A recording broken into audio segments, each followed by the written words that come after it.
If you think Wall Street is just now starting to pay attention to silver, you're reading the signal wrong. Institutions never enter early. They only show up when not participating becomes more dangerous than participating.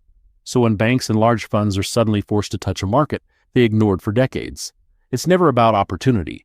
It's about pressure inside the system they can no longer fully control. Wall Street was not built to see far ahead. It was built to react when the structure begins to strain. Big money doesn't make its returns by predicting crises. It survives by adjusting once the damage is already embedded. That's why institutions always look late, but when they move heavy. Before they appear, everything still looks fine on the surface. Liquidity flows, models work, risk appears contained. But beneath that surface, something changes. When a market becomes too small to absorb stress, when old assumptions stop holding, absence itself turns into risk. That's the moment Wall Street is forced to adjust, not because it believes the story, but because it can no longer pretend the market doesn't matter. Silver is entering that phase, but to understand why, you have to stop looking at it as an investment and start seeing it as a structural pressure point. For decades, silver lived outside the core allocation frameworks of hedge funds and banks, and that exclusion was never accidental. Gold had a role, oil had a role, treasuries had a role. Silver was treated as a niche trade, suitable for short-term speculation, but not long-term positioning. Its market was too small, its behavior too erratic, its supply chain too opaque. Then came ETFs. When silver exchange-traded funds were introduced, they did something important but widely misunderstood. They did not change silver's fundamentals, they changed access. Suddenly, large pools of capital could gain exposure without touching physical metal, without worrying about storage, without confronting delivery constraints. This was seen as progress. But access is not understanding. ETFs created a paper layer on top of a physical market that had not grown. Claims increased faster than supply. Liquidity appeared deeper than it truly was. Price discovery shifted away from the metal itself and toward derivatives tied to it. For a long time, this worked. As long as supply was adequate and demand flexible, paper and physical could coexist without friction. Most contracts never demanded delivery. Most investors never tested the system, but that balance depended on one assumption, that physical silver would always be there if needed. As the supply deficit persisted year after year, that assumption weakened. This is when behavior began to change. Hedge funds did not rush in early. They never do. They respond to stress, not foresight. Volatility rises, spreads widen, correlations break. That is when they pay attention. Banks did not suddenly become believers in silver. They remain market makers, not advocates. Their role is not to predict scarcity, but to manage exposure when scarcity begins to matter. What changed was not sentiment, it was risk. As physical markets tightened, paper exposure became more dangerous. ETFs that once seemed like neutral vehicles began interacting with a shrinking pool of metal. Each inflow represented another claim layered onto a constrained system. ETF inflows did not cause silver's stress, they revealed it. When physical availability tightens, institutions face a choice: reduce exposure or hedge it more aggressively. Either way, participation increases. This is why Wall Street's involvement in silver often appears late, because it is. Institutional capital is reactive by design. It waits for confirmation. It waits for stress. It waits until not participating carries more risk than participating. That moment has arrived. Banks like JP Morgan, Bank of America, and UBS are not positioning for upside in the way retail imagines. They are adjusting to a market where physical constraints can no longer be assumed away. Hedge funds are not chasing silver because it is exciting. They are engaging because volatility and imbalance create opportunity, and imbalance now has a physical component. This is the critical shift. For years, silver could be treated as a paper market with a physical reference. Now it is becoming a physical market with a paper overlay. That inversion changes everything. When paper claims grow faster than physical backing, systems remain stable until they don't. Stress does not appear all at once. It shows up as delivery delays, as rising premiums, as subtle dislocations between futures and spot. Wall Street understands this pattern, not from silver, but from every market where abstraction outruns reality. This is why their entry should not be read as confidence. It should be read as acknowledgement. Big money is not early. Big money is never early. It arrives when the structure forces it to.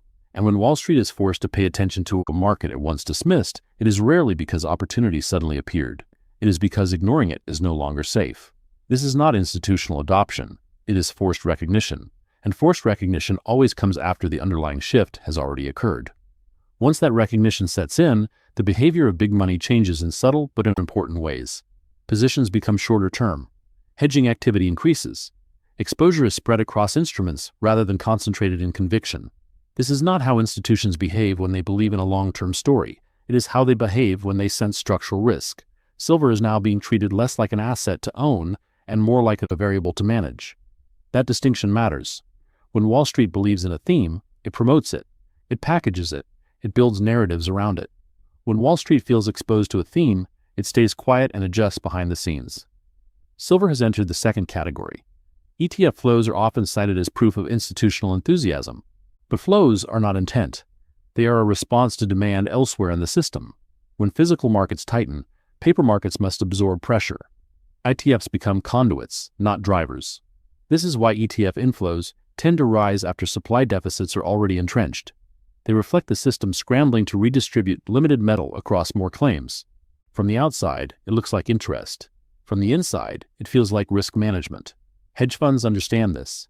They do not assume paper markets will fail, but they price the possibility that they might.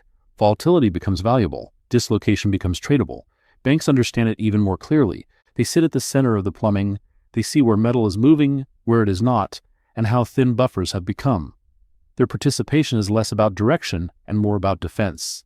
This is why Wall Street's growing presence in silver should not be interpreted as a green light. It is not a signal that the easy part is ahead. It is a signal that the market has matured into something institutions can no longer ignore. When big money arrives in a market it once dismissed, it is rarely because the opportunity just appeared. It is because the risk of absence has grown too large.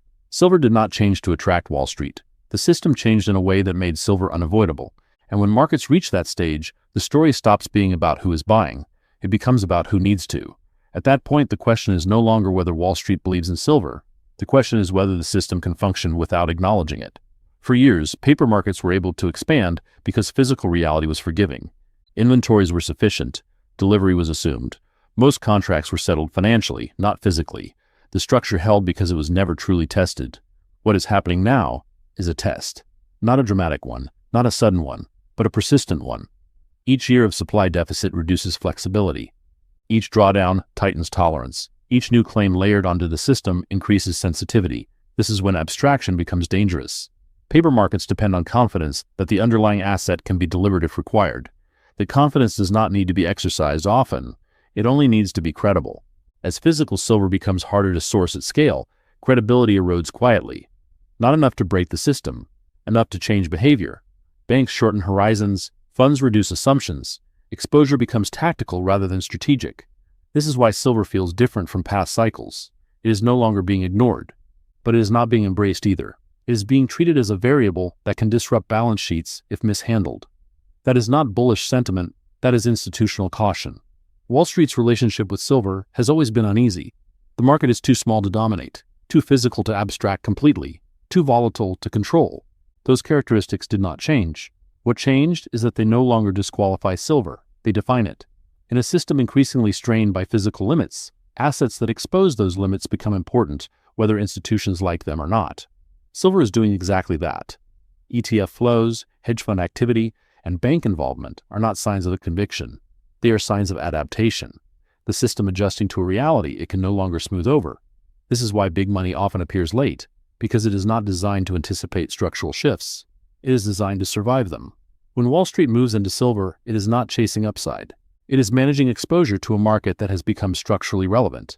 That relevance did not come from finance. It came from physics. And physics does not negotiate with models. So when observers point to institutional involvement as validation, they misunderstand the signal. Validation comes early when belief forms. This is something else. This is forced alignment. The market has changed in a way that requires participation, not optimism. And once that happens, the easy narratives disappear. Silver does not need Wall Street to believe in it. It only needs the system to depend on it. At that point, belief becomes irrelevant. Constraint does the rest.